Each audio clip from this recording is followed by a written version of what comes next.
E eu quero convidar você, então, a abrir a sua Bíblia, tá bom? Nesse texto, Daniel capítulo 5. E hoje nós vamos falar um pouquinho do juízo de Deus. Vamos falar um pouquinho, começar a falar aqui do Deus que leva a história a sério. Do Deus que está atento a tudo que acontece. Do Deus que não está distraído, que não brinca. Do Deus que leva a sério tudo que a gente faz. E o que nós nos tornamos na história. Porque a história nos forma, nos transforma. Em alguns casos, para melhor. E eu espero que seja o nosso caso. Mas em outros casos, para pior. E hoje a gente vai se encontrar com esse texto. E eu espero que ele por si só já seja palavra viva de Deus para a nossa vida. Que o Espírito Santo de Deus nos ilumine a mente, o coração. E que a gente saia daqui realmente impactados. Para a honra e glória do nome do Senhor. Amém? Está muito frio aí, tá bom? Está muito frio.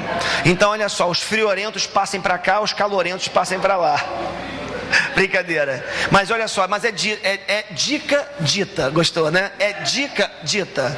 Ali faz menos frio do que aí, aquele canto ali, tá? Porque o ar vem direto para cá. Mas a gente vai baixar um pouquinho, porque, gente, ar-condicionado gela, tá bom? Ar-condicionado é para gelar, claro, não pode ficar insuportável, como deve estar, porque eu que sou calorento já senti daqui que está um pouquinho frio realmente.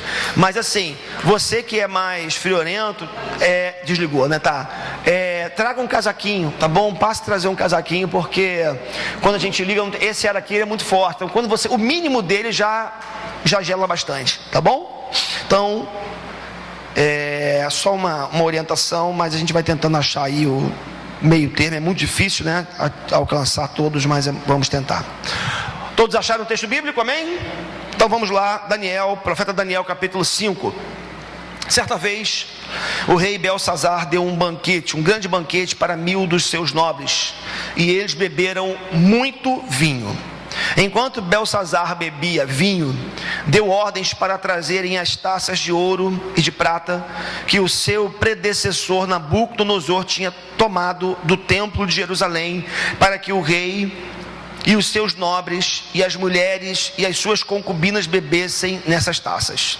Então trouxeram as taças de ouro que tinham sido tomadas do templo de Deus em Jerusalém, e o rei e os seus nobres e as suas mulheres e as suas concubinas beberam nas taças. Enquanto bebiam vinho, louvaram os deuses de ouro, de prata, de bronze, de ferro, de madeira e de pedra. Mas de repente apareceram dedos de uma mão humana que começaram a escrever no reboco da parede da parte mais iluminada do palácio real. O rei observou a mão enquanto ela escrevia. Seu rosto ficou pálido e ele ficou tão assustado que os seus joelhos batiam e as suas pernas vacilaram. Aos gritos, o rei mandou chamar os encantadores, os astrólogos e os adivinhos e disse a esses sábios da Babilônia: aquele que ler essa inscrição e interpretá-la, revelando-me o seu significado, vestirá um manto vermelho, terá uma corrente de ouro no pescoço e será o terceiro em importância no governo do reino.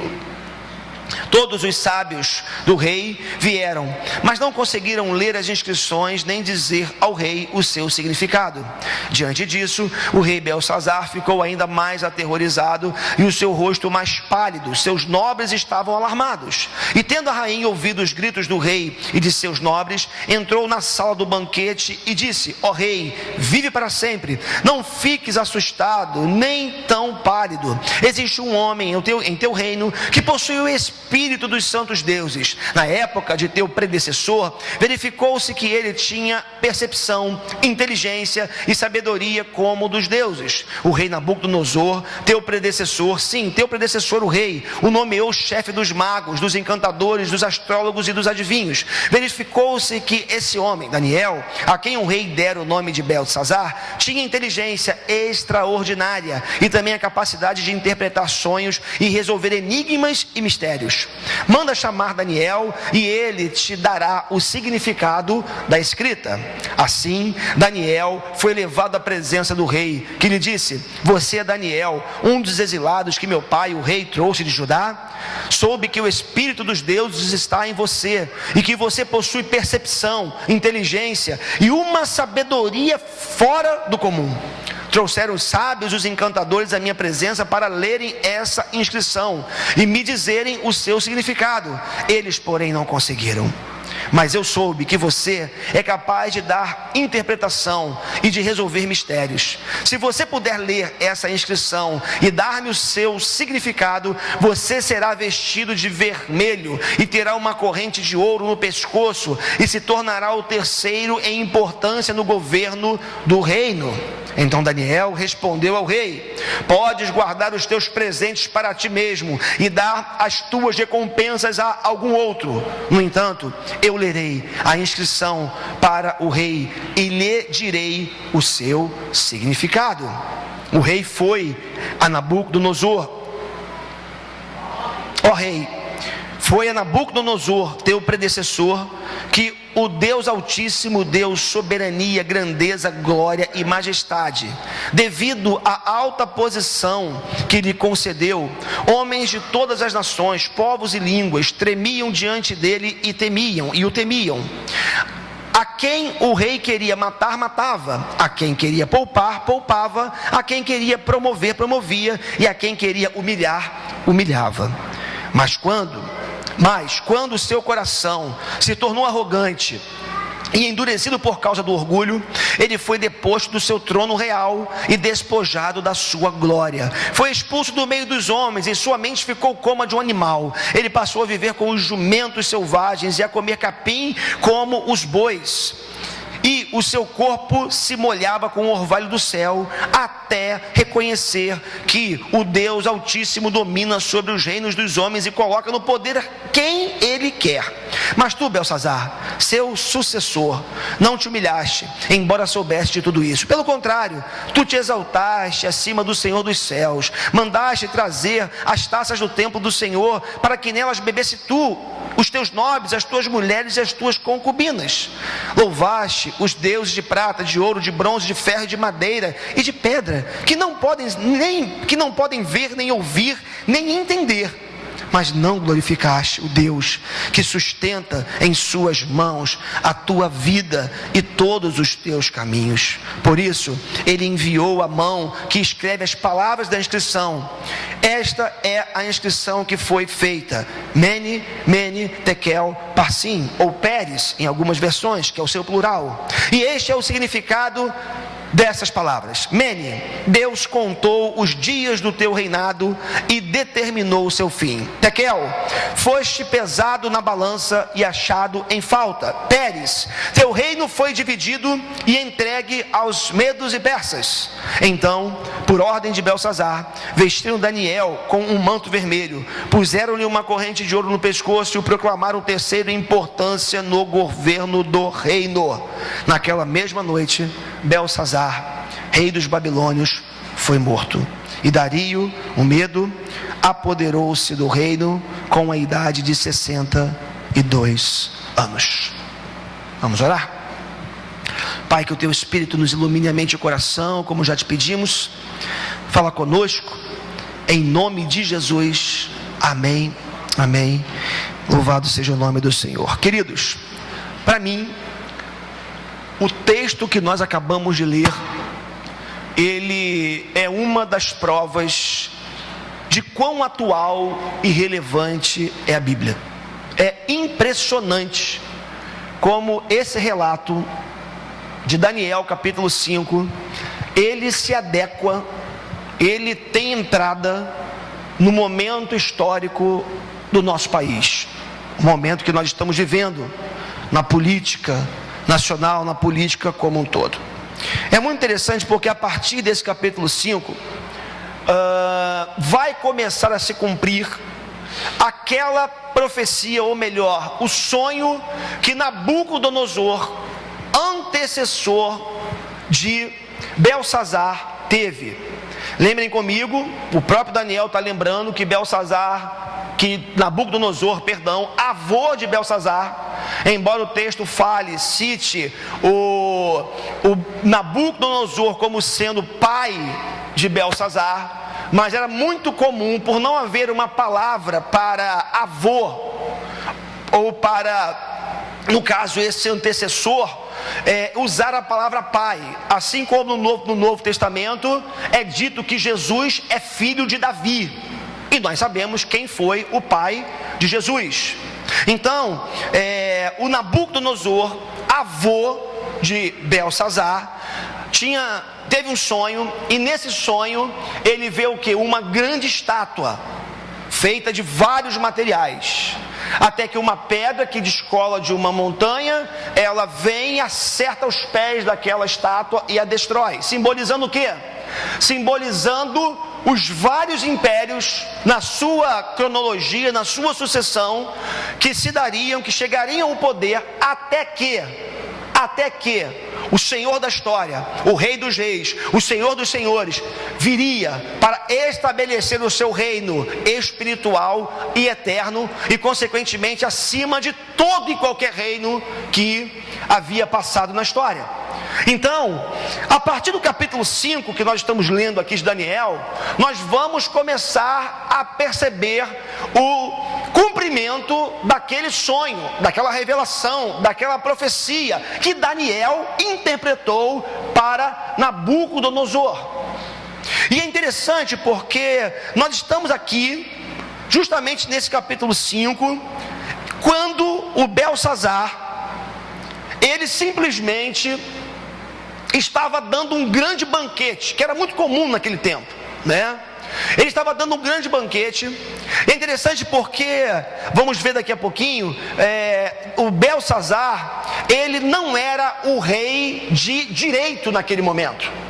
O rei de direito naquele momento era Nabonildo, pai de Belsazar.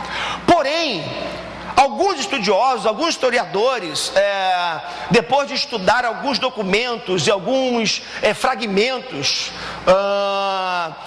de escritas cuneiformes encontrados na Babilônia, descobriram que o Nabonildo era um rei que não gostava muito de trabalhar.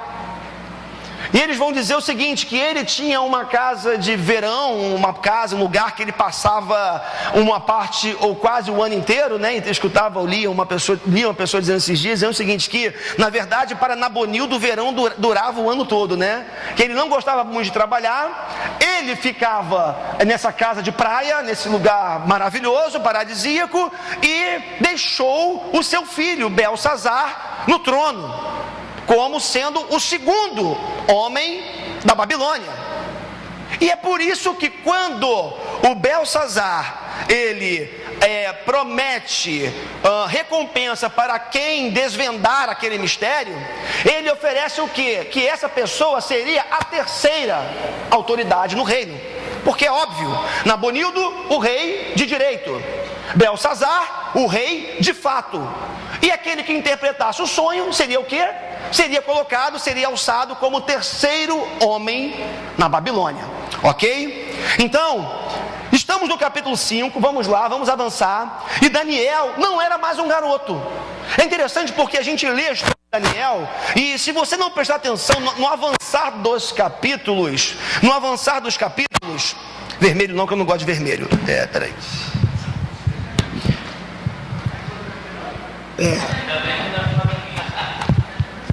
Depois você edita isso lá, tá? Tá bom.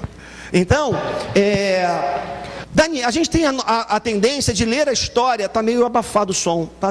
Eu acho que ficou um pouquinho abafado. A gente lê a história de Daniel e a gente fica na imagem sempre Daniel, aquele menino jovem que chegou na Babilônia, adolescente. Mas aqui a essa altura, segundo registros encontrados na própria Babilônia, como eu já falei, em escavações que se deram no século XVIII, Daniel já estava com aproximadamente 85 anos de idade. Alguns vão dizer que ele já estava beirando os 90 anos de idade. Então, não era mais um garoto, ele havia alçado já tinha um certo poder na Babilônia, ocupava já um cargo de destaque, mas a ideia que nós temos aqui é de alguém que, embora reconhecido no passado por aquilo que fizera em nome de Deus, como representante de Deus na Babilônia, ele foi facilmente esquecido, deixado de lado, pelo menos no que diz respeito ao seu aspecto espiritual, à sua sabedoria, à sua inteligência, como nós vimos no texto bíblico, como a dos deuses. Então, Nabucodonosor já havia morrido, Nabonildo, ele era o rei de direito, Belsazar, o rei de fato, e Daniel, o profeta, que, embora outrora nos tempos de Nabucodonosor ele tivesse tido uma proeminência, agora era alguém, talvez no máximo lembrado como alguém que era um homem de Deus, que havia tido uma experiência fantástica lá atrás. E estava acontecendo uma festa, irmãos, mas não era uma festa como outra qualquer, não era um banquete como outro qualquer. Eu estou achando o som muito abafado, tem alguma coisa estranha, tá muito... Vocês estão sentindo a sua impressão minha? Está estranho, né? Eu vou trocar. Será que é o microfone? Som. Vou pegar o amarelo. O inimigo está furioso, quer que eu pegue o vermelho, cara. Ali não vou pegar não, tá? Então assim...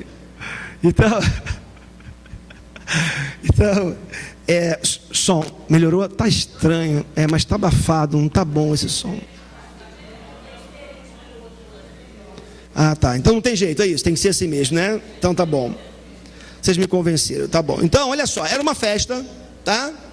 Era uma festa cheia de Cuba Livre, né? Era uma festa cheia de música, era uma festa bacana, mas tinha um detalhe. Aquela festa, como acontecia nos tempos, no passado, como acontecia nos grandes impérios, como acontecia nos grandes reinos, dos grandes déspotas, dos grandes tiranos, dos grandes dominadores do mundo antigo, como já lhes disse, não se tratava apenas de uma festa onde se reunia por dias para você comer. Porque pensa comigo, quem vai aguentar ficar comendo simplesmente por 7 dias, de comendo e comendo? Quer dizer, tem gente aqui que eu sei que consegue, né?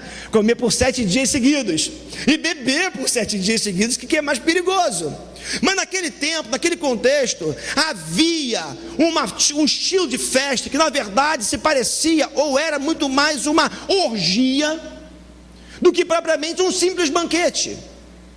E nessas orgias que aconteciam ali, muitos deuses eram adorados. Por exemplo, os deuses da fertilidade, muito comuns na Babilônia. Os deuses do vinho, que na Grécia, por exemplo, foi dado a ele o nome de Baco, da onde vem a expressão bacanal, o deus do vinho, o deus da orgia. E muitos deuses eram adorados naquele contexto. E pior do que isso, ou tão grave quanto isso, é que além das orgias, ou dentro delas, os historiadores falam que era muito comum a prática de zoofilia, sexo com animais, pedofilia, sexo com crianças, e necrofilia, sexo com pessoas mortas. O banquete que a gente está lendo aqui, a história fala que era mais do que se reunir para comer comida e beber vinho. Era muito mais sério, era muito mais grave, porque acontecia essa desfiguração, por assim dizer, da natureza humana, daquilo para o qual o homem, o objetivo, o foco, a razão da existência humana, e acontecia a adoração a vários deuses, como o próprio texto relata para nós nessa manhã. Era uma grande Babel, que significa desde Gênesis confusão. Interessante isso, né? Percebam então que não se tratava de um simples encontro social, não se tratava de um simples banquete, né? E o texto diz que Belsazar, ele pega 1000 dos seus nobres, que era tudo assim, né? Megalômano, né? Não era uma festinha assim para 8, para 10, para 20, né? Que a gente às vezes... pega logo 1000 dos nobres, dos mais importantes, e chamem para o palácio. Enquanto seu pai estava curtindo a vida, possivelmente na sua casa de praia, embora fosse inverno, não sei se era inverno aqui, tá? Não sei se era inverno, outono, mas embora estivesse curtindo a vida na sua casa de verão, residência de verão, Belsazar estava, ao invés de cuidar das coisas do reino, ao invés de estar tomando conta da soberania, ao invés de estar tomando conta da nação, protegendo contra os invasores, que era muito comum naquele tempo, ele simplesmente estava fazendo aquilo que ele mais gostava, que eram essas orgias. Então o que estava acontecendo ali? Primeiro, uma mistura, uma confusão de muitas religiões, de muitas adorações. O que estava acontecendo ali? Uma espécie de culto ao self, culto ao eu, culto a mim mesmo, onde o que importa é sentir prazer agora, onde o que importa é ser feliz agora, onde o que importa é ter a satisfação, o prazer, que os meus instintos, que a minha percepção, o máximo que ela possa aprender, captar, é isso que importava naquele momento. É esse culto ao self, esse culto ao eu. O que estava acontecendo ali? Um verdadeiro culto ao corpo. Porque, como já lhes disse, havia naqueles contextos, ou naquele contexto, perdão, as prostitutas cultuais, havia as sacerdotisas do sexo, havia os templos das deusas e dos deuses da fertilidade. Então, um verdadeiro culto ao corpo. Tudo isso estava em jogo ali. E mais, o texto diz que tudo isso que estava acontecendo, ainda regado a muito vinho. Muito vinho. E aí, queridos, quando ninguém esperava, e é sempre assim, quando ninguém esperava, quando a música tocava, enquanto se enchia mais uma taça de vinho, enquanto mais uma concubina sentava no colo, enquanto mais uma orgia era preparada, enquanto mais uma promiscuidade era realizada, enquanto tudo parecia normal naquele contexto, eis que algo diferente aconteceu. De repente, algo inusitado e aterrorizante ou aterrorizador acontece. Aparecem dedos. O texto não diz até onde essa mão, se era uma mão inteira, somente os dedos, a princípio dedos de uma mão escrevendo algo na parede. Algo estranho, algo complicado naquele contexto. O cara parou e pensou, a primeira coisa que ele fez foi: deixa eu botar esse vinho de lado. Esse vinho já subiu demais. Acho que esse vinho já está aqui me subindo a cabeça, então deixa eu botar esse vinho de lado. Mas algo acontece, olha só o verso 5 do capítulo 5, o que vai dizer? Mas de repente, irmãos, guardem essa expressão, de repente. É de repente que muita coisa acontece. É de repente que muita coisa que a gente não espera acontece. E muitas vezes coisas desagradáveis, surpreendentes acontecem. Verso 5, mas de repente apareceram dedos de mão humana que começaram a escrever no reboco da parede da parte mais iluminada do palácio real. O rei observou a mão enquanto ela escrevia. Pensa bem, você está na sua casa de noite, vendo um filme, com um amigo tomando um vinho, sei lá, ninguém vai tomar mais vinho a partir de hoje, Fala a Deus, Você está na sua casa tomando um vinho com seu amigo lá, com alguém, de repente uma mão aparece na parede e começa a escrever um negócio que você não entende. Ricardo olhou aberto aí, irmão? Tá bravo, Tá lá escrevendo, e você não sabe. E aí vem as reações, olha só, as reações são fantásticas. Seu rosto ficou pálido. As reações, abra aí, veja aí dos versos de 6 a 10. Seu rosto ficou pálido, está falando de Belsazar. E ele ficou tão assustado, claro, que os seus joelhos batiam e as suas pernas vacilavam. Aos gritos, o rei mandou chamar os encantadores, os astrólogos e os adivinhos, e disse a esses sábios da Babilônia: aquele que ler essa inscrição e interpretá-la, revelando-me o seu significado, vestirá um manto vermelho, terá uma corrente de ouro no pescoço, e será o terceiro em importância no governo do reino. Todos os sábios do rei vieram, mas não conseguiram ler a inscrição, nem dizer ao rei o seu significado. Diante disso, o rei Belsazar ficou ainda mais aterrorizado e o seu rosto mais pálido.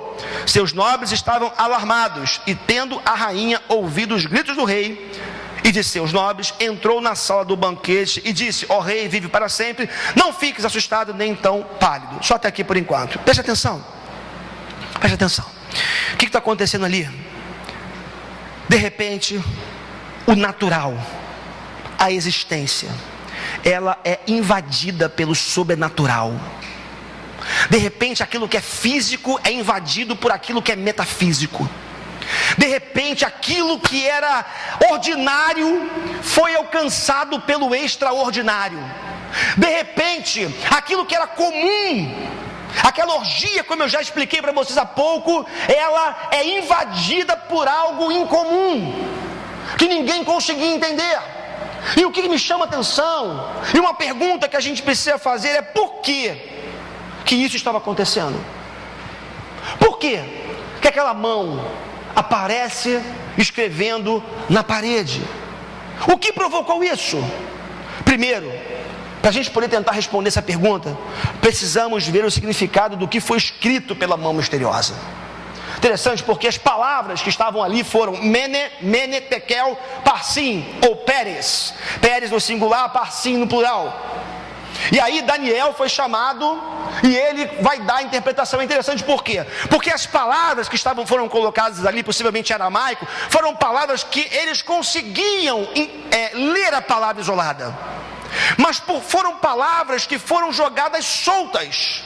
E o problema não era ler a palavra em si, o problema não era reconhecer os caracteres que estavam na parede. Eles possivelmente reconheciam aqueles caracteres, aqueles símbolos. O que eles não conseguiam fazer é a conexão entre eles. O que eles não conseguiam fazer era dar um significado, porque eles eram como palavras soltas. E como palavras soltas nada significavam. E essas palavras soltas eram: Mene, aparece 2 vezes. Deus contou os dias do teu reinado e determinou o seu fim.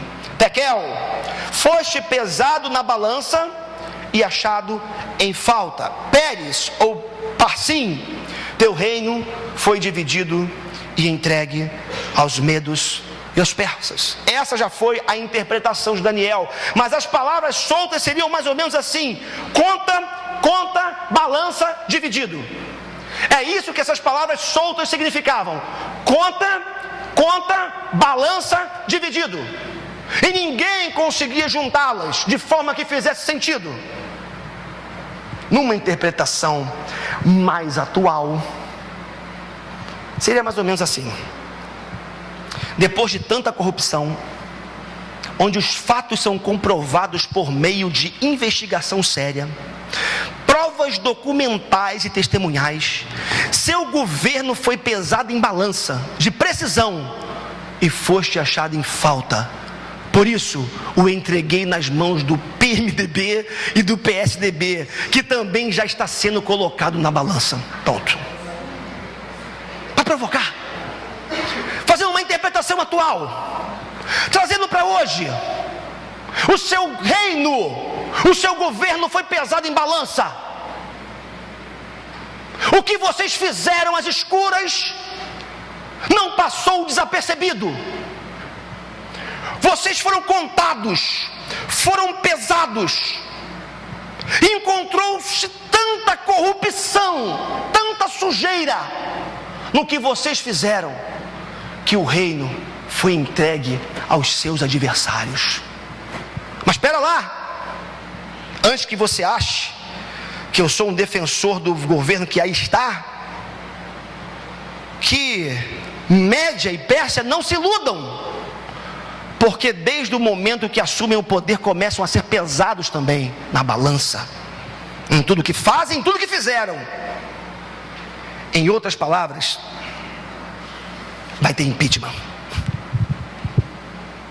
Em outras palavras, o governo de Belsazar estava sendo empichado. Não era golpe, era impeachment. E quem estava fazendo o impeachment era Deus. Deus estava impedindo aquele governo corrupto, sujo, desonesto de continuar ali, soberano. Se fosse hoje, talvez ia ter gente dizendo: Deus está dando um golpe. Deus está dando um golpe. Mas não. Mas o que fez com que Deus...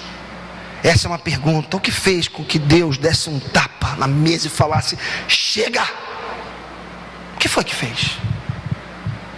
O que foi que fez? Queria tentar responder essa pergunta com vocês agora. Encontro nesse texto pelo menos 4 coisas que eu acredito que estão aqui presentes nele, que vão nos ajudar a entender o porquê Deus deu um tapa na mesa. E porque Deus muitas vezes dá tapas na mesa na história, não anulando o juízo que virá um dia. Primeiro, o fato de Belsazar não se interessar por conhecer e praticar a vontade de Deus. Já falei para vocês que Belsazar era neto, não filho. Era filho de Nabonildo, era neto de Nabucodonosor. E Daniel vai deixar muito claro que Belsazar ignorou, não se interessou pela experiência do seu avô, que foi alguém extremamente arrogante, como uma árvore que chegou aos céus, mas que foi cortado por Deus por causa da sua arrogância, por causa do seu orgulho, e ficou 7 anos pastando. Foi acometido de uma demência. 7 anos, como o profeta havia dito, como Deus havia dito, e o profeta interpretado, até que no final dos 7 anos, aquele momento de demência passa, ele consegue olhar para o céu e reconhecer que existe um Senhor soberano que era muito maior do que ele. Belsazar não quis saber disso. E tendo a rainha, abra comigo aí, versos 10 a 12. E tendo a rainha ouvido os gritos do rei e de seus nobres, entrou na sala do banquete e disse: ó rei, vive para sempre, não fiques assustado nem tão pálido. Existe um homem em teu reino que possui o espírito dos santos deuses. Na época de teu predecessor, verificou-se que ele tinha percepção, inteligência e sabedoria como dos deuses. O rei Nabucodonosor, teu predecessor, sim, teu predecessor, o rei o nomeou chefe dos magos, dos encantadores, dos astrólogos e dos adivinhos. Verificou-se que esse homem Daniel, a quem o rei dera o nome de Belsazar, tinha inteligência extraordinária e também capacidade de interpretar sonhos e resolver enigmas e mistérios. Manda chamar Daniel e ele te dará o significado da escrita. Irmão, isso aqui é muito importante. Sabe por quê? Fica claro que Belsazar não sabia quem era Daniel. Fica claro que Belsazar não havia se interessado pela história do seu avô, pelo que Deus havia feito na vida de Nabucodonosor. Porque o texto é claro ao dizer que no final da sua vida, Nabucodonosor, ele olha para o alto, ou melhor, naquele último episódio, pelo menos ali, ele olha para o alto e ele reconhece a existência de alguém maior do que ele. E o texto é claro ao afirmar que Belsazar não se interessou pelas coisas de Deus. Ele desprezou, ele simplesmente ignorou quem Deus era e os seus feitos na história. É interessante porque o apóstolo Paulo, ele diz na sua carta aos Romanos que todos os homens são indesculpáveis, não tem desculpa. Olha só que interessante isso, porque, abra comigo aí, temos aqui na projeção, eu acho, Romanos capítulo 1, versos de 18 a 25. Portanto, a ira de Deus é revelada do céu contra toda impiedade e injustiça dos homens que suprimem a verdade pela injustiça. Pois o que de Deus se pode conhecer é manifesto entre eles, porque Deus lhes manifestou. Pois desde a criação do mundo, os atributos invisíveis de Deus, seu eterno poder, sua natureza divina, têm sido vistos claramente, sendo compreendidos por meio das coisas criadas, de forma que tais homens são indesculpáveis. Portanto, tendo conhecido a Deus, não o glorificaram como Deus, nem lhe renderam graças, mas os seus pensamentos tornaram-se inúteis e os seus corações insensatos se obscureceram. Dizendo-se sábios, tornaram-se loucos e trocaram a glória do Deus imortal por imagens feitas segundo a semelhança do homem mortal, bem como de pássaros, quadrúpedes e répteis. Por isso, os entregou à impureza sexual, segundo os desejos pecaminosos dos seus corações, para a degradação dos seus corpos entre si. Trocaram a verdade de Deus pela mentira, e adoraram e serviram as coisas e seres criados em lugar do Criador, que é bendito para sempre. Amém. O que está acontecendo aqui é que Belsazar, possivelmente, ele conhecia a história da sua família. Ele conhecia a história do seu avô, mas ele não considerou Deus na sua vida. Ele ignorou. E a palavra de Deus é: todo homem que despreza a existência de Deus, a revelação de Deus, a vontade de Deus, ele nunca vai poder dizer que não teve oportunidade de ouvir a verdade, de ouvir o Evangelho. Todos são indesculpáveis. Belsazar não atentou para o que de tão sério acontecera com seu avô Nabucodonosor. É impressionante isso. Então, a primeira coisa que me chama a atenção nesse texto, como causa clara do impeachment de Belsazar, é que ele ignorou a vontade de Deus. Ele ignorou a vontade de Deus, a realidade de um Deus que é santo e de um Deus que julga, de um Deus que não abre mão de que aqueles que estão com os pés sobre essa terra sejam pessoas íntegras, sobretudo aqueles que ocupam os cargos de poder. Segunda coisa que eu acho que foi causa desse episódio trágico, que nós vamos ver o desfecho daqui a pouco, foi o pecado da idolatria. Já vimos aqui no início da introdução dessa mensagem, o pecado da idolatria.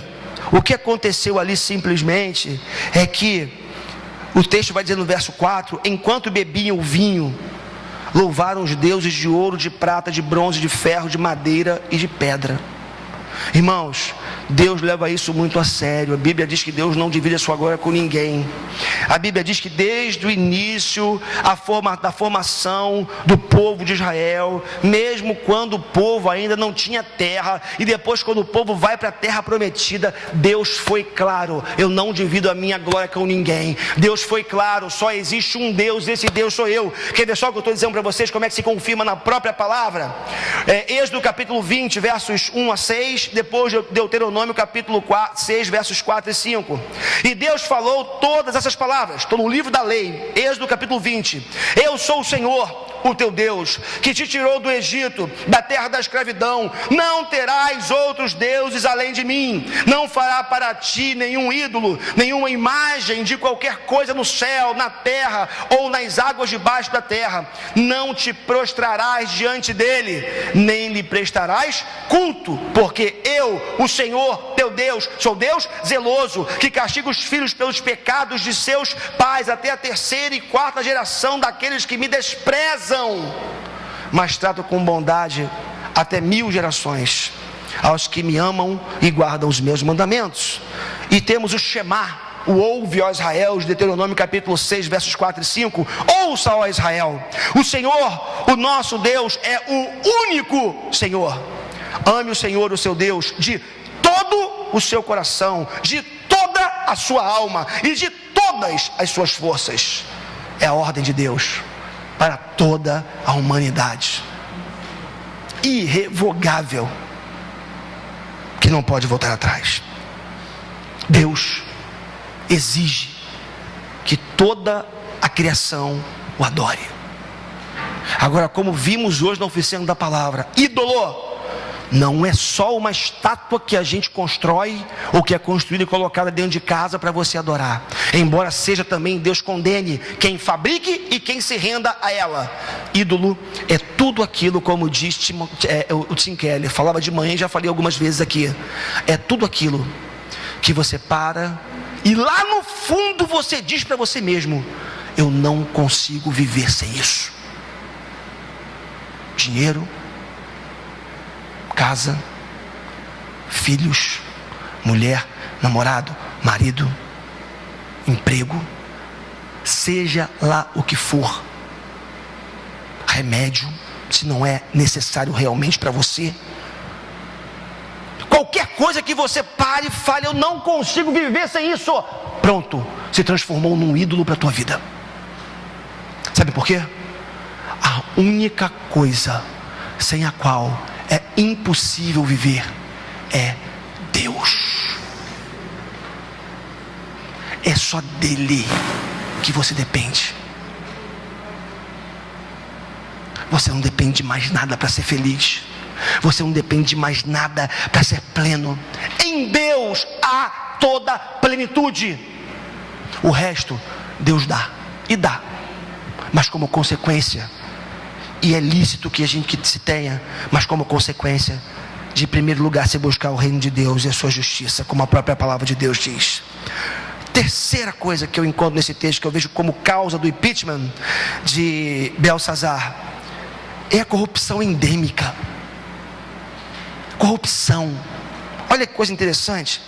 Quando Belsazar estava no sufoco, ele foi atrás de encantadores e magos que pudessem resolver o problema, né? O que ele faz? Algo que a gente vê na mídia todos os dias. Se você vier para o meu lado, se você fizer o que eu quero, se você me ajudar, se você, né? Sabe como é que é, né? Eu te ajudo, você me ajuda. Você me dá, eu te dou. Olha a proposta dele, aos gritos, voltando ao texto que já lemos, versos 7 e 17. Tem um pulo aqui. Aos gritos, o rei mandou chamar os encantadores, os astrólogos e os adivinhos, e disse a esses sábios da Babilônia: aquele que ler essa inscrição e interpretá-la, revelando-me o seu significado, vestirá um manto vermelho e terá uma corrente de ouro no pescoço, e será o terceiro em importância no governo do rei. E aí, pulando para o verso 17, então Daniel respondeu ao rei: podes guardar os teus presentes para ti mesmo e dar as tuas recompensas a algum outro. No entanto, lerei a inscrição para o rei e te direi o seu significado. Ah, irmãos, se Brasília estivesse cheia de homens assim, fosse cheia de homens assim, Dilma, Lula, Temer, Renan, Cunha, guardem a corrupção de vocês para vocês.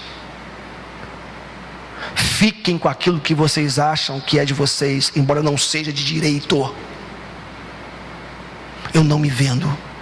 Agora, é meu papel ser um servidor público de excelência. É meu papel ser honesto. É meu papel servir ao rei, porque eu sou servo do rei enquanto estou aqui.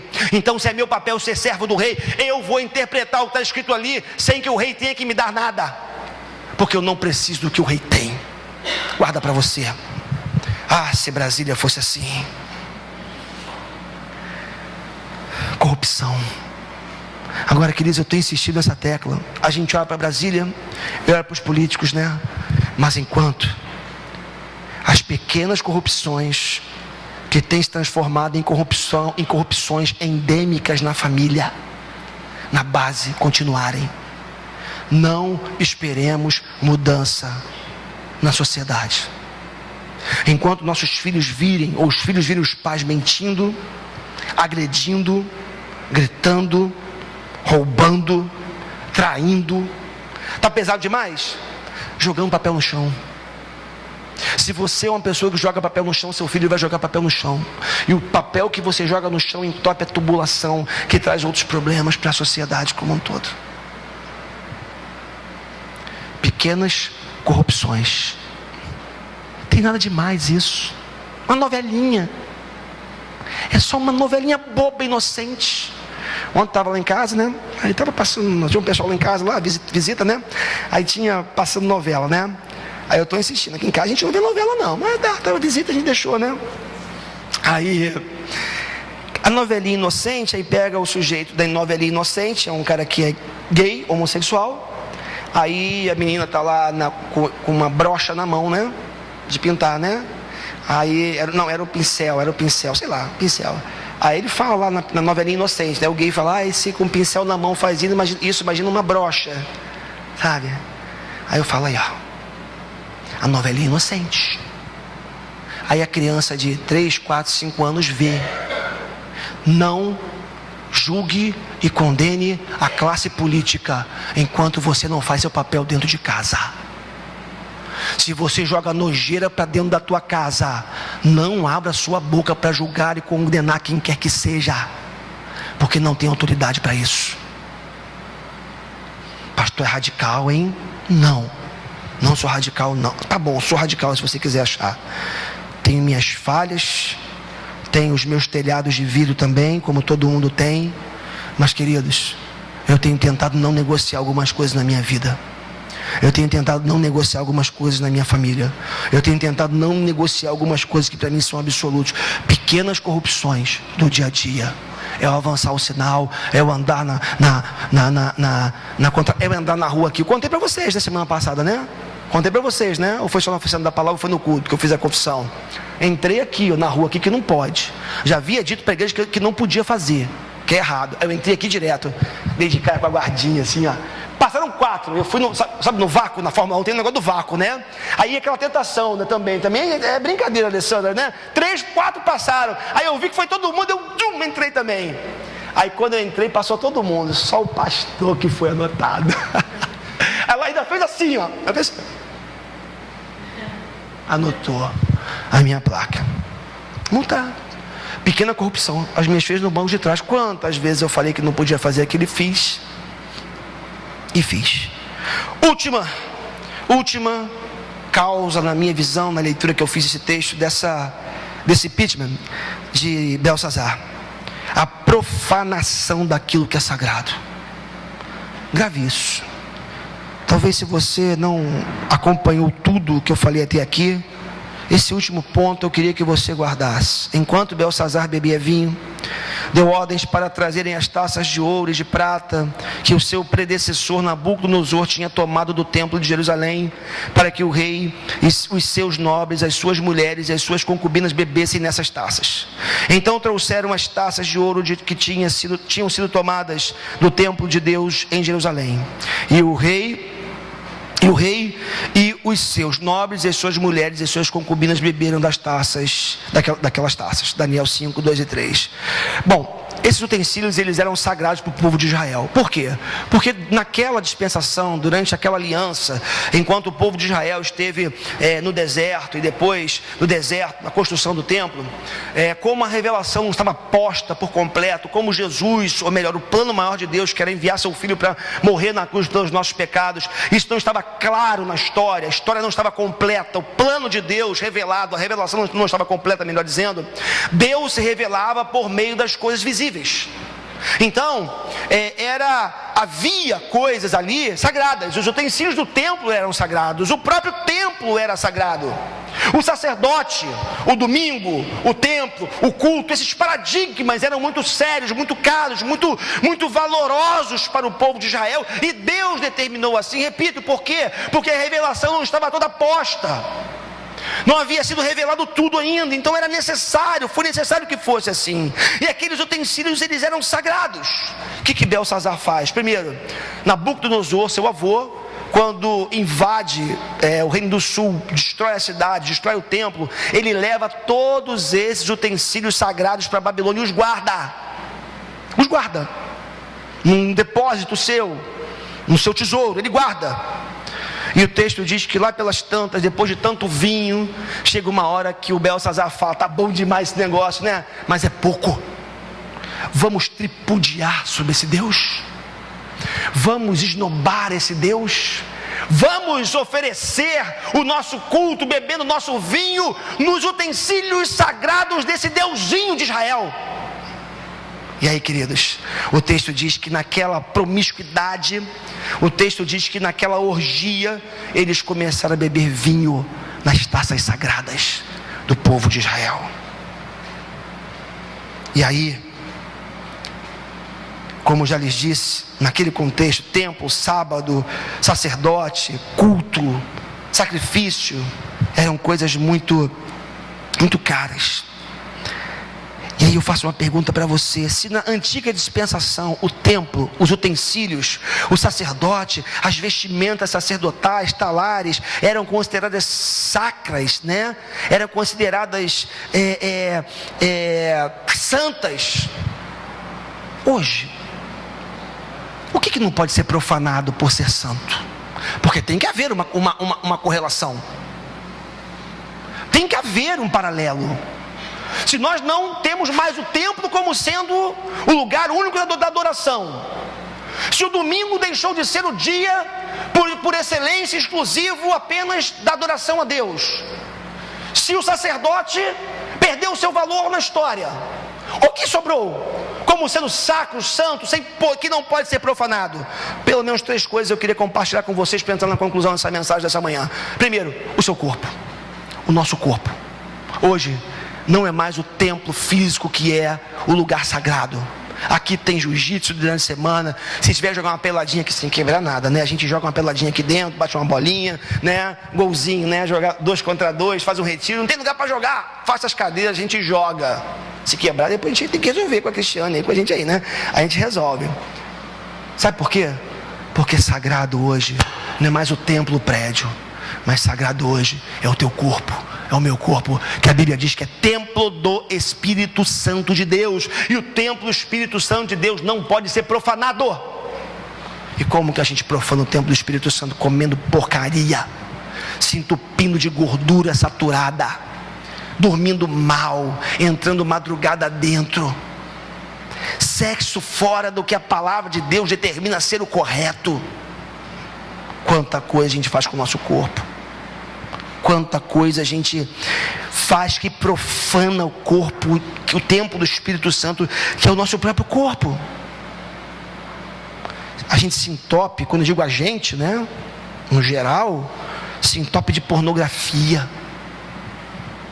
Passei aqui 2 palestras na quinta-feira, Jonas Madureira e o Sérgio Queiroz, onde o Sérgio Queiroz, falando para um grupo de 500 pastores, ele dizia, estatisticamente, 25% das pessoas foram fisgadas por pornografia. Ouçam isso aqui, esqueça que só quem está saindo hoje para mim aqui. 25% das pessoas, em geral, já estão viciadas em pornografia na internet. Aí tinha um grupo de aproximadamente 500 pessoas no auditório e falou assim: isso significa dizer que aqui nesse auditório, pelo menos 100 pessoas estão escravizadas por pornografia na internet. Viram a madrugada vendo pornografia, assistindo vídeos pornográficos. Aí ele brinca, fala assim: você acha que eu sou o quê? Que eu sou um mago? Não, eu sou só um cientista social. São números, e números não mentem. Queridos, se entupir de pornografia, de sujeira. A gente falava sobre isso na oficina da palavra, e um assunto meu com a Cris, que ela dizia que um rapaz, noivo da amiga dela, disse que a amiga dela dizia lá no trabalho, colega de trabalho, amiga não, colega de trabalho, dizia o seguinte, que o namorado dela, o noivo, recebe dezenas de vídeos pornográficos, ela estava chateada com aquilo, e o noivo não sabia o que fazer. Aí ela falou para assim: é simples, velho, é só sair do grupo, né? O meu marido não recebe vídeo pornográfico. Eu não recebo vídeo pornográfico pela internet. Aí ela fala: mas aí se ele sair do grupo vai ser taxado de... Sabe como é que é, né? Vão fazer chacota com ele. Eu falei: então, meu amigo, parte para a galera de uma vez, porque você quer. Meu irmão, pornografia é pecado. Minha irmã, pornografia é pecado. Acessar vídeos pornográficos na internet é pecado. Virar à noite vendo pornografia é pecado. Pegar fotos, ficar se excitando, se masturbar, fazer vendo pornografia, isso é pecado diante de Deus. Isso é pecado diante de Deus. E nós profanamos o templo do Espírito Santo quando fazemos isso. Dizem que a primeira olhada não é pecado, né? Passa uma mulher bonita, um nome bonito, a primeira olhada ela é automática, mas a segunda olhada é pecado. Ser marido de uma só mulher, o Sérgio Queiroz falava isso. Passa por aí. Profanar o templo do Espírito Santo, nós não temos esse direito. Outra coisa que não pode ser profanada é a palavra de Deus. Tem que ser pregada com integridade. A verdade, todo o conselho de Deus, doa quem doer. Fique ou não o fulano na igreja, problema dele. Se doer, resolve com Deus. O que eu estou pregando aqui hoje, se doer em você, se você não gostar, fale com Deus. E não tem nada a ver com isso. Palavra de Deus, Evangelho de Jesus é inegociável. O que é verdade é verdade. O que está posto, está posto. Goste você ou não, goste eu ou não. E muitas vezes eu não gosto, porque me fere, porque me confronta, porque me belisca, porque me incomoda. Eu tenho 2 saídas: ou deixar de lado porque me incomoda, ou continuar pregando para mim mesmo em primeiro lugar e buscar a transformação da minha vida a cada dia, e para também objetivando a transformação da sua vida. A palavra de Deus não se negocia. não se profana. E não se profana a comunidade, a comunhão. Nossos relacionamentos não podem ser utilitaristas. Nós não podemos defraudar o outro. O que é defraudar o outro? É você usar o outro para o que te interessa e depois você joga fora. Não estou falando só de sexo, não. Você faz um negócio com o irmão enquanto você leva vantagem. Depois que você não leva mais vantagem, você descarta. Negócio bom é aquele que é bom para todo mundo. Negócio que glorifica a Deus é aquele que todo mundo ganha. Negócio em que você se dá bem e o irmão se arrebenta. Pô, mas era uma oportunidade fantástica. É, irmão. A comunidade, o povo de Deus não pode ser profanada. Não podemos defraudar uns aos outros. Termino essa mensagem concluindo. Ainda durante a festa, minha surpresa, a Bíblia diz que Ciro, rei da Pérsia, se junta a Dario, rei da Média, e eles usam de uma estratégia interessante. Eles desviam o curso do rio Eufrates, das águas do rio Eufrates, secam o leito do rio Eufrates, mudando o curso das águas, que cortava a cidade da Babilônia. E eles entram pelo meio do rio na Babilônia, enquanto estava todo mundo do grau, todo mundo chapado. E se cumpre a profecia em que não teve violência, que não foi necessário usar as armas para conquistar a Babilônia. Ainda durante a festa, Ciro, como disse para vocês, se junta a Dario. E eles entram na Babilônia, se aproveitando do entorpecimento do álcool, da cegueira, da incapacidade de perceber o que estava acontecendo, de desconexão com a realidade. E eles destroem, ou melhor dizendo, eles conquistam a Babilônia. E se cumpre Isaías 14, capítulo 14, Isaías capítulo 45. No capítulo 14 diz assim: eu me levantarei contra eles, diz o Senhor dos Exércitos. Eliminarei da Babilônia o seu nome e os seus sobreviventes, sua prole e os seus descendentes, diz o Senhor. Farei dela um lugar para corujas e uma terra pantanosa. Vou varrê-la como a vassoura da destruição, diz o Senhor dos Exércitos. No capítulo 45 vai dizer: assim diz o Senhor ao seu ungido, a Ciro, cuja mão direita seguro com firmeza para subjugar as nações diante dele e arrancar a armadura de seus reis para abrir portas diante dele, de modo que as portas não estejam trancadas. Eu irei adiante de você e aplainarei montes, derrubarei portas de bronze e romperei trancas de ferro. Profecia dada aproximadamente 150 anos antes da queda da Babilônia. E Deus chama Ciro de seu servo. Quem ousa chamar quem quer que seja nesse momento histórico de Brasil, ou não chamar quem quer que seja, um instrumento que Deus está usando, o que Ele quiser, como servo dele, para fazer o que Ele quer na nossa nação? Eu não ouso. Para mim, os procuradores federais em Curitiba são servos de Deus, crentes ou não. Dizem que Sérgio Moro é crente, não sei, mas se não for, ele é servo de Deus, para cumprir o propósito de Deus. PMDB, PSDB, com toda a sujeira, Michel Temer se deu golpe, se aprontou, se foi, aliás, me interessa sim, e tenho as minhas convicções que acho que foi o que aconteceu, mas para mim é servo de Deus, e foi servo de Deus para trazer à tona toda essa sujeira no nosso país.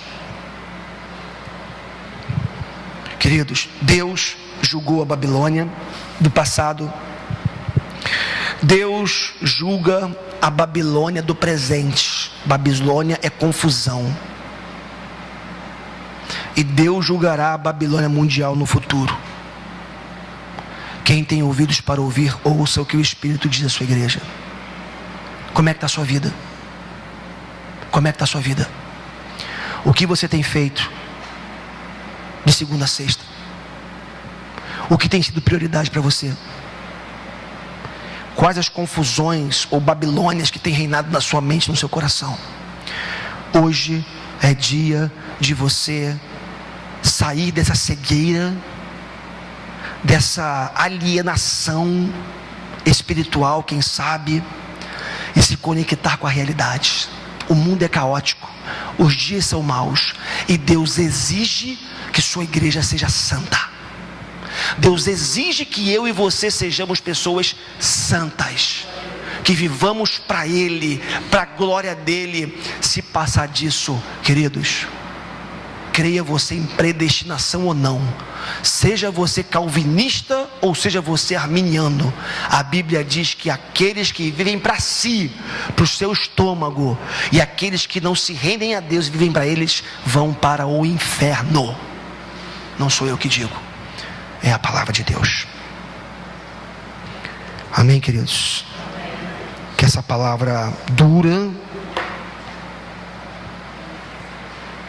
penetre no nosso coração, na nossa mente. Antes de cortar desse lado, já cortou desse. É espada de dois gumes, de dois fios, que corta desse lado e corta do lado de cá.